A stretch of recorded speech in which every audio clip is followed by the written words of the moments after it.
பெரிய புத்திசாலி 4 வார்த்தை கத்துக்கிட்டா 10ஆம் கிளாஸ் பரீட்சை எழுதவே போனேன். அந்த 4 வார்த்தை என்னன்னா, மவனா பாஸ் பண்ணிடு இல்ல கொன்னுடுவேன். நீங்க இந்த வீடியோல பார்த்த மாதிரியே உண்மையாவே ஒரு சம்பவம் நடந்திருக்கு. அது இந்தியால 10ஆம் ஆண்டு வகுப்பு மாணவர்களுக்கு வந்து ஒரு பரீட்சை இருக்காங்க. அந்த பரீட்சையில வந்து எவனுமே டீச்சர்ஸ்மா சொல்லி கொடுத்ததை கவனிக்கவே இல்லை போல கடைசி வரைக்குமே.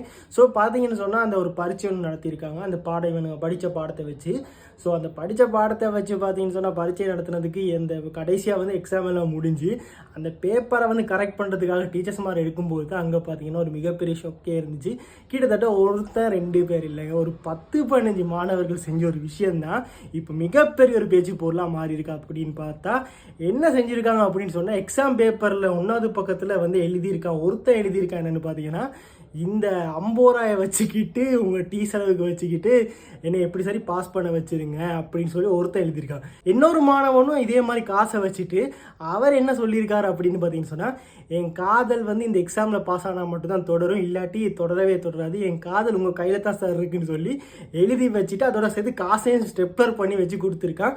இன்னொரு மாணவன் என்ன செஞ்சுருக்காங்கன்னா 500 ரூபாய் வச்சுட்டு, இப்போதைக்கு இது வெறும் அட்வான்ஸ் தான், இதை நீங்கள் வச்சுக்கோங்க, அதுக்கப்புறம் பாஸ் பண்ணதுக்கப்புறம் நீங்கள் வந்து என்கிட்ட பர்சனலாக பேசுங்க, உங்களுக்கு மேலதிகமாக இன்னும் கொஞ்சம் காசு தரேன். இப்படி ஒவ்வொருத்தரும் காசுகளை ஒவ்வொரு பேப்பருக்கு நடுவில் வச்சு அவன் கோரிக்கையை சரியாக எடுத்து முன்னுக்கு வச்சுருந்துருக்கான்.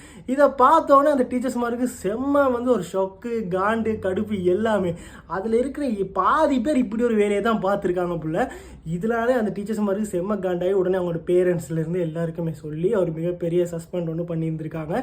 இந்த ஒரு விஷயம் வந்து இந்தியாவில் வந்து ரொம்பவுமே ஒரு பேச்சு பொருளாகவும் போய்கிட்டு இருக்கு. சோஷியல் மீடியாலையும் பயங்கர ட்ரெண்டாக போகிற ஒரு விஷயமா இப்போ மாறி இருக்குது.